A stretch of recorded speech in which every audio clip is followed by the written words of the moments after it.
boy Mugu and your boy T Roy. Hey, our brother Critique is on vacation. And if you're following our page, make sure you like, share, subscribe, turn on the notifications.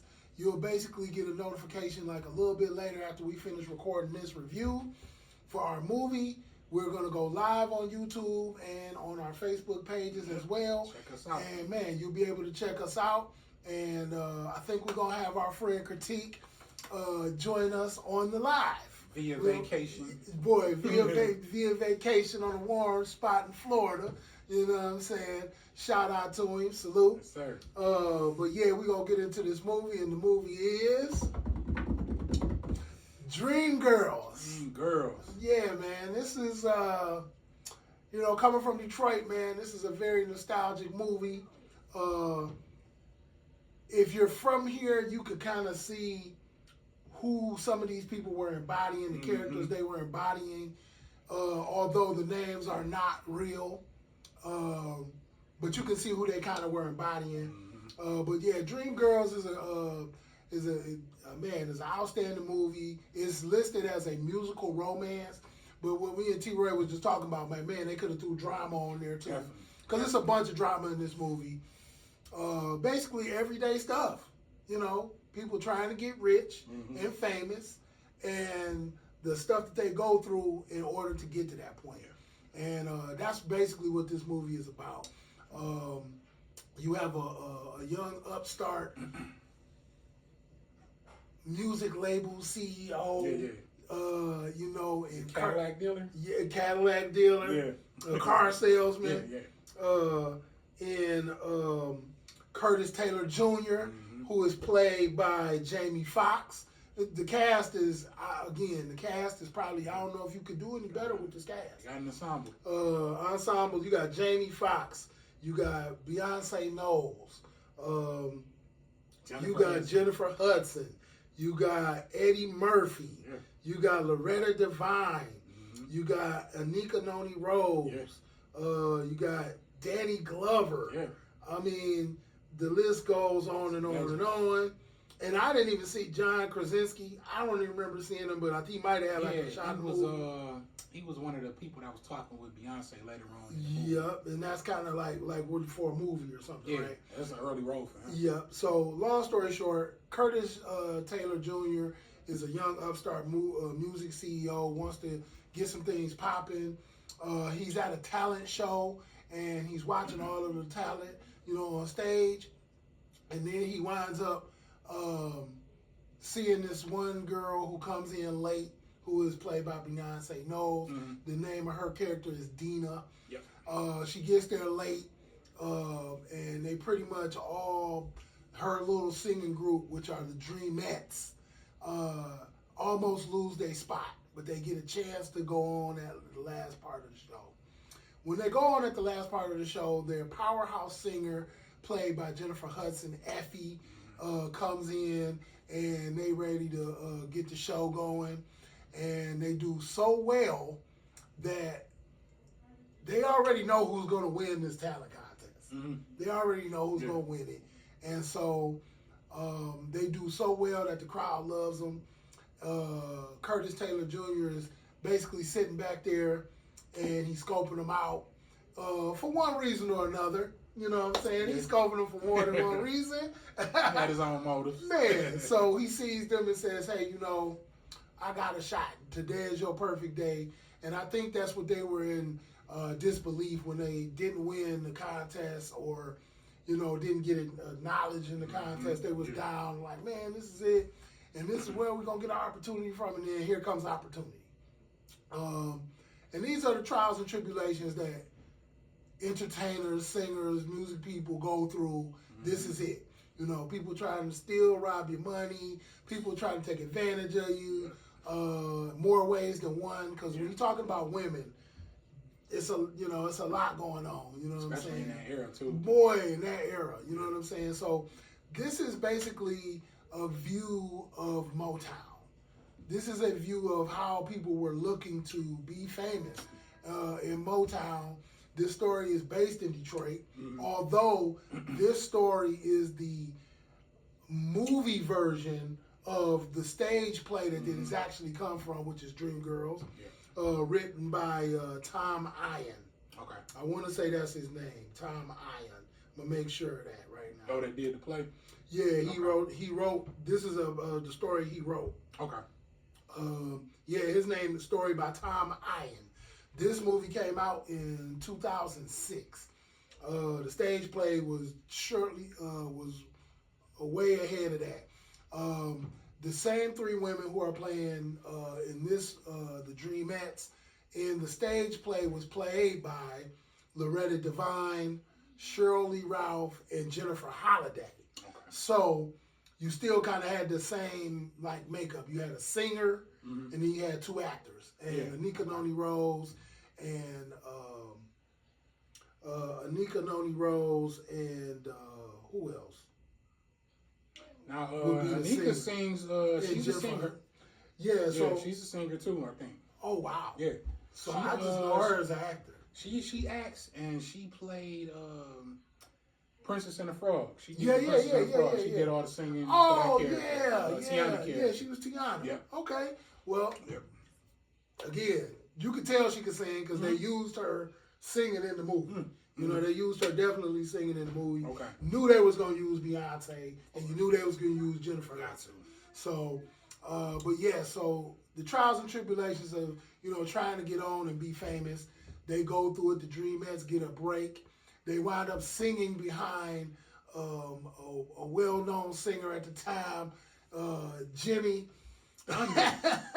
Jimmy Thunder. You know what I'm saying? Got to sing, who was played by Eddie Murphy. Man, again, watched the interview with Jamie Foxx about this, and they was talking about. He said that he felt like Eddie Murphy got snubbed for the Oscar. I can see that. He got a Golden Globe, but he didn't get an Oscar, and felt like he got snubbed for the Oscar. Now he did that with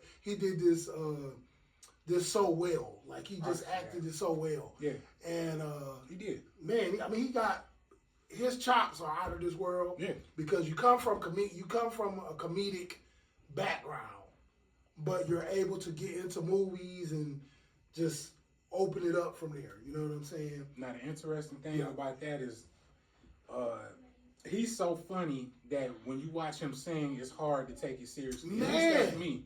Like, I'm a big fan of Eddie Murphy. Yes. So he's one of the funniest people on the planet to me. So watching him sing, I never can really take it seriously. Well, he actually made a song, too. Yeah, see, he got music. So yeah. He sat down with, and he still plays music to this day. But he made the song with who did he make the song with? He got the Rick James joint. Rick James. That's Party the all one. the time. Party all the time. He got one with Michael Jackson. He got a song with Michael Jackson. Yes, he got a reggae song that a lot of people don't know about. Yeah. So it's crazy. Yeah. So you put that guy in a role, and I mean, he just killed it. And he plays Jimmy Thunder Early, and he's on the road all the time and working, and he's married. But he definitely making his moves and getting around on the bus. Moving and shaking. Man, getting it in. Yeah. So the Dreamettes wind up singing behind him. They go on all these road adventures and everything. And then at some point it stops. And they try to figure out, man, what is our next move? Well, Curtis Taylor's like, no, you guys are going to now stay here and work on your music. Versus going on the road with Jimmy. Jimmy is going back out on tour. And that was it from there. You know, they started that from that point. That's when you got, the Dreamettes started making their move to be that group. Now, Effie is the number one singer. She is the number one singer, pound for pound. And she basically has a angelic voice. But she is now asked to do the backup instead of the lead. Yeah. And the reason they want to put Dina in front is based on colorism, complexion, body image. Yeah. They want to make a move to put her in the front, and Effie is fighting with it. and her brother, who is actually the writer, the songwriter. Yeah. You know, they have a musical scene where they're all like, hey, this could be our break. This is our big thing. Don't take it personal. You know, you still going to get your shine. Let's do it. And they wind up going through and, you know, getting it done. Now, through this time that's happening, Effie is definitely shooting her shot. Yeah. She's shooting her shot at Curtis. Oh, yeah. She definitely shooting her shot. Definitely. That is undeniable through the whole movie to me. She's shooting her shot. Oh yeah. The next thing that I see is that he's down with it, but then he really is gravitating toward Dina. Yeah. You know, and so there comes the romantic love triangle. Yeah, there comes the love triangle that is, you know, just gets out of control. Yeah. In which the movie, in its sense, this was like the basis of it. And it's tripped out, man, because they kind of made her look smoked out. Like when she left the group. When she got put out. Yeah, when she really wasn't, Effie didn't really want to, like, I'm not backing up. Like, I'm a lead. And she didn't want to do that, so she started, you know, being late to practices. Yeah. She stopped coming to certain ones. She was complaining. Yeah. Walking out. Yeah. So they wound up switching her out totally and using her brother Cece's girlfriend. Yeah. And it was a drama. You know, that was the drama in it right there. Because somebody as strong-willed as her wasn't just going to go on the sideline. And she wound up getting put on the sideline. Yeah. And they made her look like very smoked out and, you know. Yeah. After she got put out, yeah. After she got put out, just in a bad way, just totally in a bad way. Dina and Laurel are just constantly moving forward. The group is constantly getting all these different bookings and just doing a lot, doing well. And Effie is constantly going down. Now, at this point in time, she has a child. And this child, you know, just kind of like, Nobody at this point really knows, you know, where this child came from. Yeah. But it is Curtis Taylor Jr.'s child. Yep. And he's been constantly making his move with Dina and, you know, moving forward. Controlling her career, moving her forward, and this, that, and the other. But yeah, dude, like, that was probably like one of the wildest parts of the movie, because like, man, she got this child. Where does this child come from?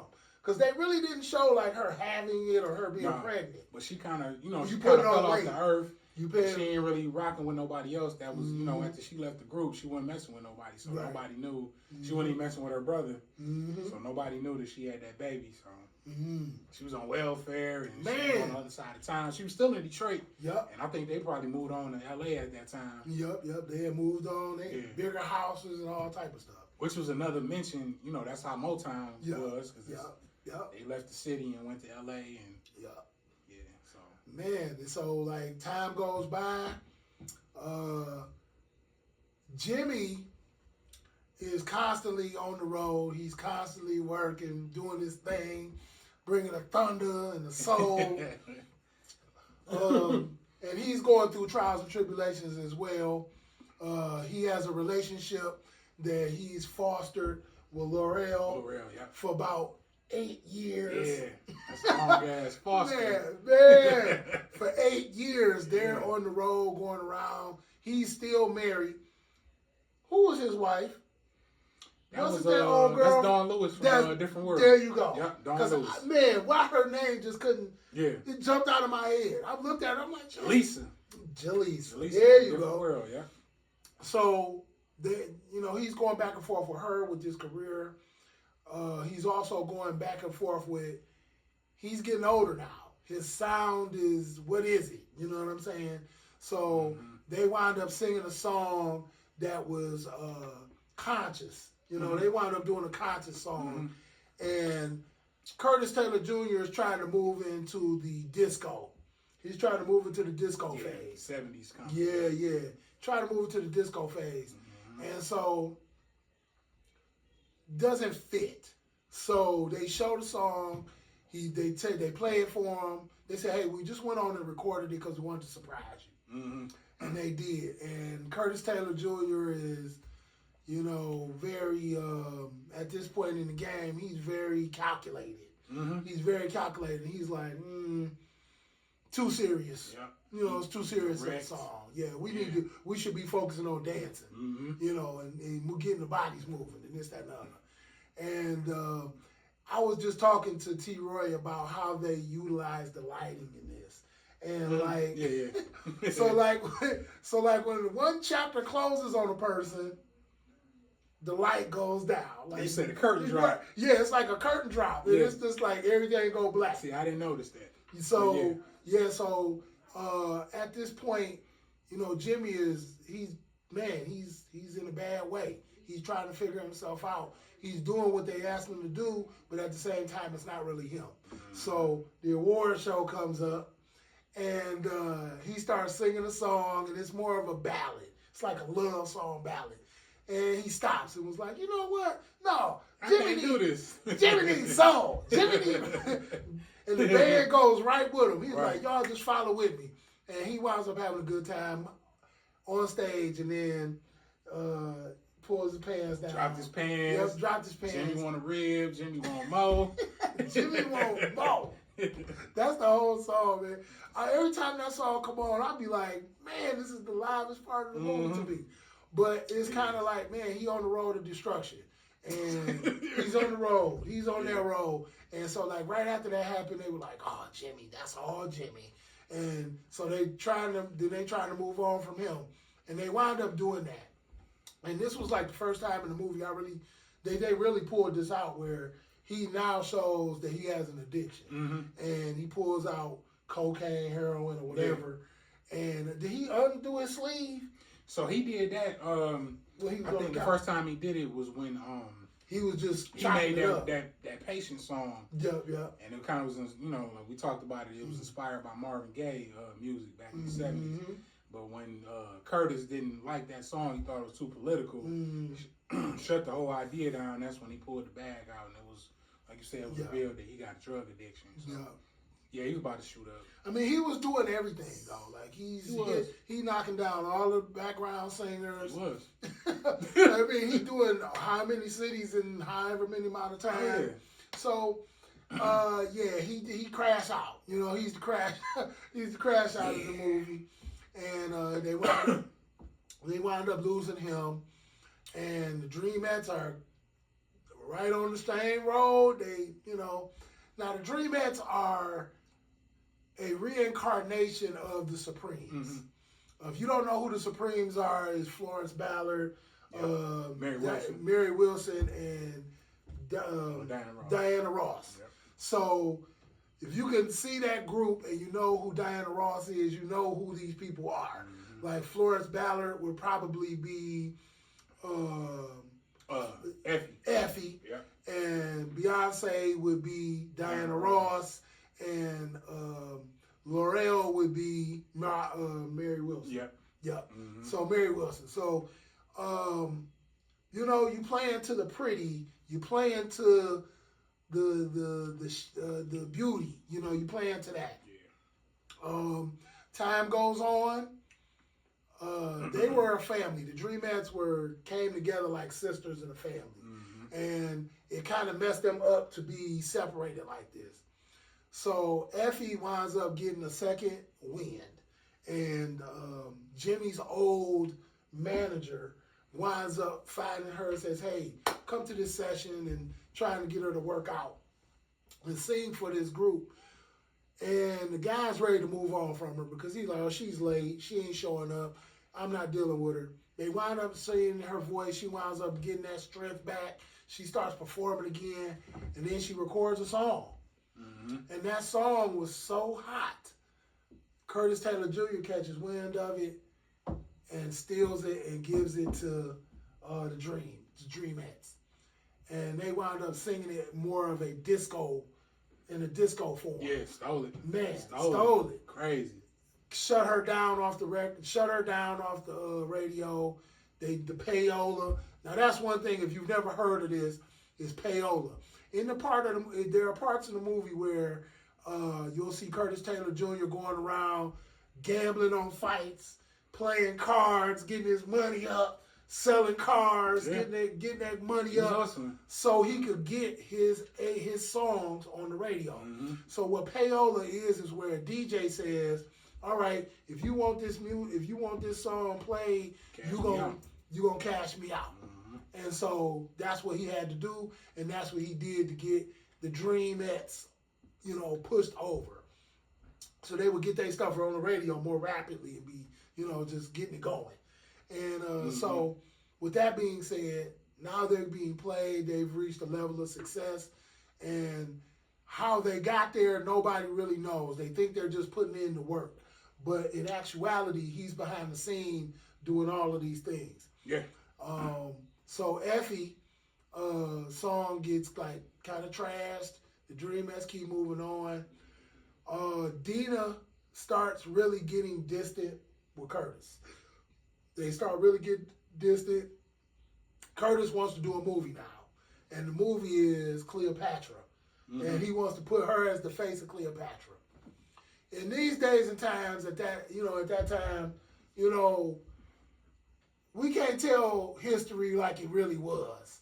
We gotta, gloss it up. So, like when you do a movie on Egypt, you think that you're gonna see people of, our shade, lighter shades, but still in this shade.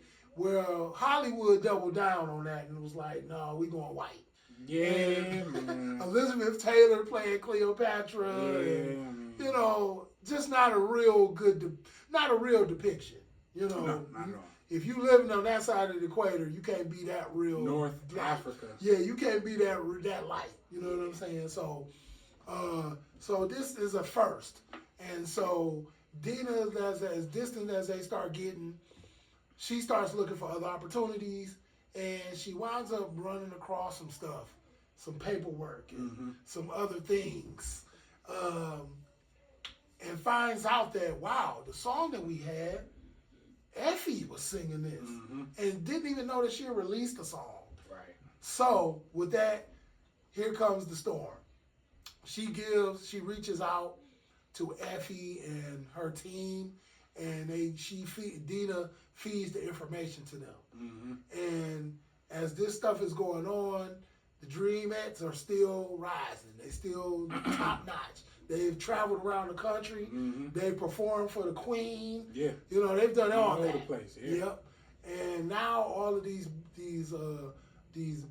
all of this back alley chicanery has now caught up with Curtis, where the managers, the lawyers, and all that stuff come in and say, hey, you gonna cut a check for Effie and you gonna make sure she get her royalties, or we're gonna put you in jail.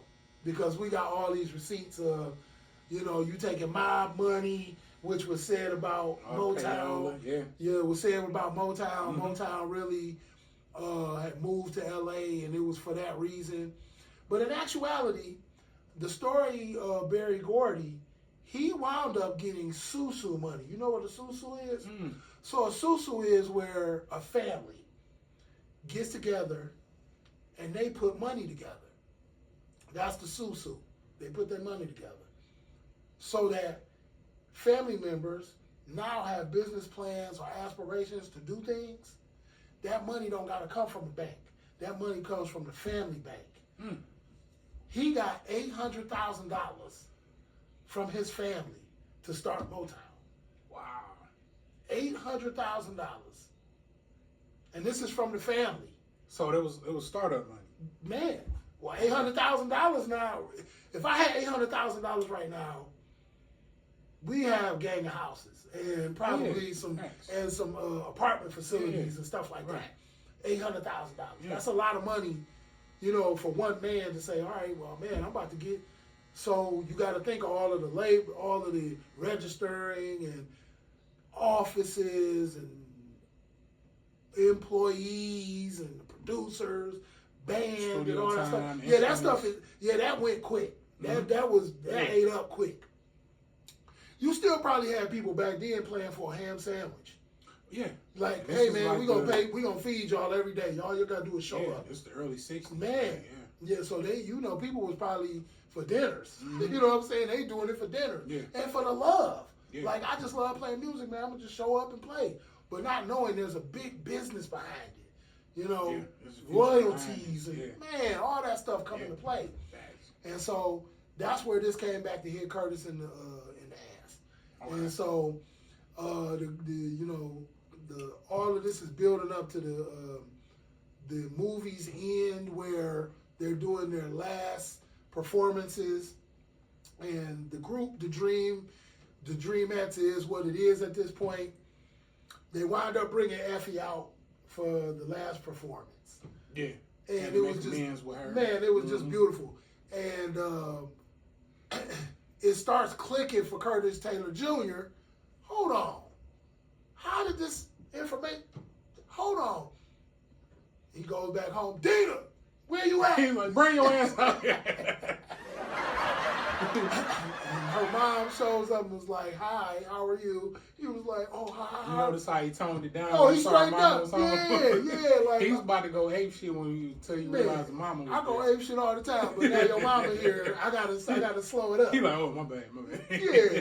So he slowed up and, man, kind of found out that, wow, this is really what happened and that Dina's leaving him. Yeah. And wow, he's going down. You know what I'm saying? And I think this is all right. And then right before this happens, I think Jimmy Early, ends up dead in a hotel room. Yeah. You know what I'm saying? Overdose. Yep. So it's like when we talk about Motown and artists and actors and stuff like that, and it's like, man, where do these cats get their motivation from, and where do they get their music and stuff like that from? And some of them were using heroin and cocaine and felt like that's where they were getting their thing from. But they really lost their idea. You already had it. You had it before you did this. And I think it was also part of a coping mechanism for so many shows and dealing with so many people. And it's like a coping mechanism. Yeah, they had to they used it like a coping mechanism. Yeah. But yeah, so we're going to get to the Red Cup review. If you've been watching Booze, if you haven't been watching Booze and Reviews, we do, better have. We've been doing a Red Cup review. The Red Cup review means you can go from a sip to a fifth, or you can go to a keg, a decanter, a sifter, based on how we feel, or how good, how bad the movie was. And in this particular case, again, by this movie having so many nostalgic roots, and the embodiment of some of these singers that we know and we saw in this movie, and the drama, the music and the songs, the voices. I'm gonna go with a full cup. Okay. I'm gonna go with a full cup of Remy VSOP. Okay. Drink it slowly. All right. Yeah, man. Good cognac, good movie, full cup. That's what I'm gonna give this movie. Dreamgirls, I'm gonna give it a full cup. Full cup. Yeah. Now, where will you put it at, buddy? I think I'm gonna give this movie. I'm gonna give it 3/4 of a cup. Anybody that knows me knows that I cannot stand musicals. You're right. I'm not a musical person. Like, it's something that bothers me, not on a personal level, but just on a, like, I just can't get into when you got the drama going on and then, like, you break out into a song. And it's something that takes, like, the acting was good in the movie. Like, it's nothing wrong with everybody that was in this movie. Acting was pretty solid. Even Eddie Murphy, who's known to be comedic, but you could tell he really studied. Put some effort into wanting to act in this movie. The music was definitely solid, and us being from Detroit, we definitely gonna support the way they kind of put an homage to Smokey Robinson and Marvin Gaye, and Berry Gordy and the Supremes, and The whole startup. Jackie Wilson, like they touched on all of that, you know. James Brown, you know what I'm saying? But I give it 3/4 of a cup. Okay. Like I said, the acting was good. You got a dope ensemble of black excellence. You know, you got Jamie Foxx and Beyoncé, right? Anika Noni Rose and Jennifer Hudson. Yeah. So the talent was definitely there. I never saw the stage play, the original with say Sheryl Lee Ralph and everybody. Mm-hmm. Funny story. I follow Loretta Devine on Facebook. Right. And she posted this picture. It's funny that we reviewing Dreamgirls because she posted a picture of herself. And everybody scrolled down and was in the comments because we thought she died. Loretta Devine. Really? Everybody, she had 800 comments. Like, no, I'm still alive. I just was posting my scene from one of my scenes from the Dreamgirls stage. Right. Because everybody, I even was in the comments. I'm like, hey, like, don't play with us like that. We thought something happened. Because I'm a big fan of Loretta Devine. Yeah, man.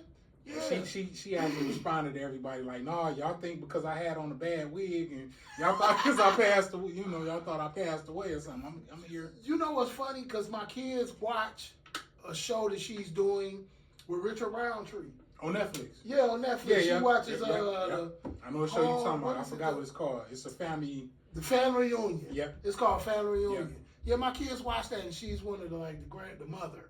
Like the grandmother. She's the grandma. Yep, so, man, it's funny. Shout out to Loretta. Man, she's been around. Black excellence. Man, definitely been around. Yeah. Waiting to Exhale. Yeah. Yeah, all type of stuff, man. So, but that's what you do when you have such a star-studded cast like that.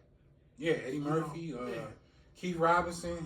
He played the CeCe character. He's a singer, and his character was based on Smokey Robinson. Mm-hmm. Because he was writing all the songs. Yep. Singing and songwriting, yeah, man. Yeah, so 3/4 of a cup for me. This is only my second time watching. I watched it last night at 12 o'clock. Right. At 12. I had to watch it sober. Really? Yeah, because I say, I'm not the musical dude.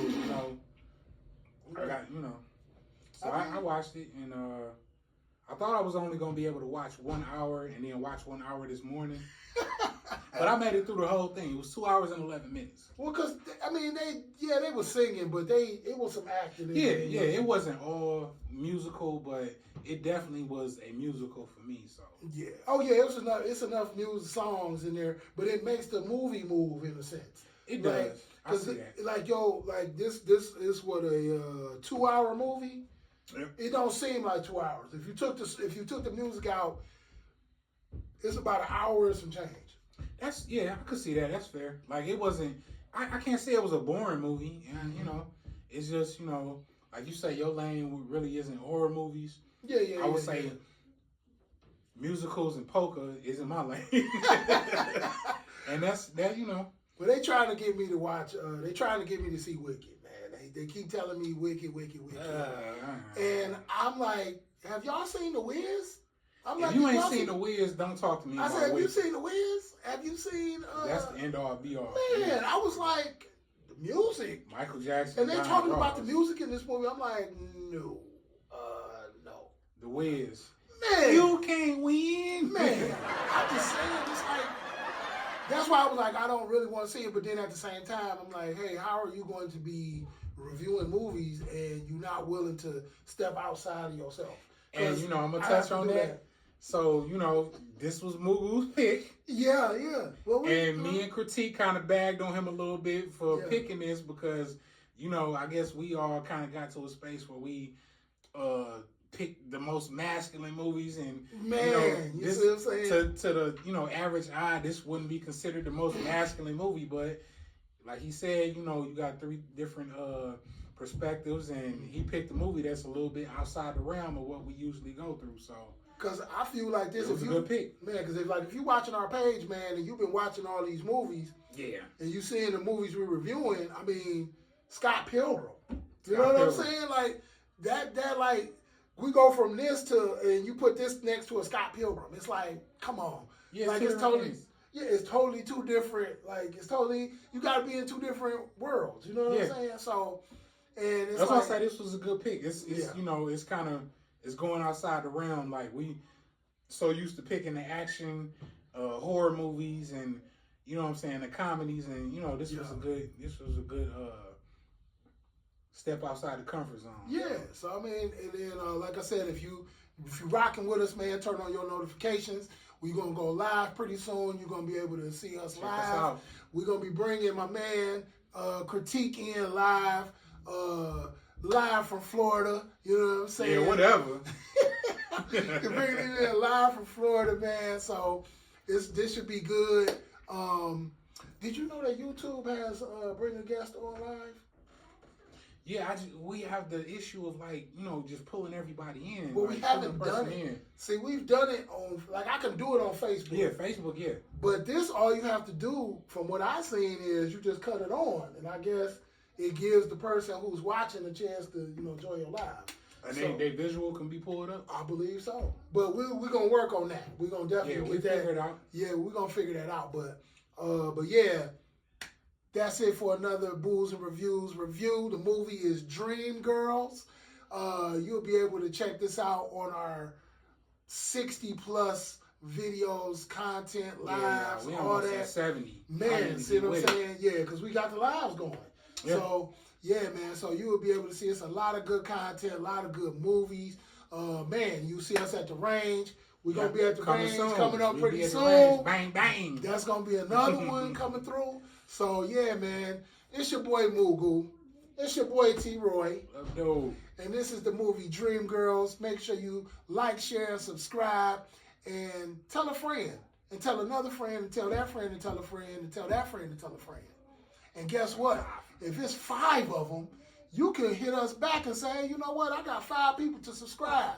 And if we can verify that, we're going to put something in your hand.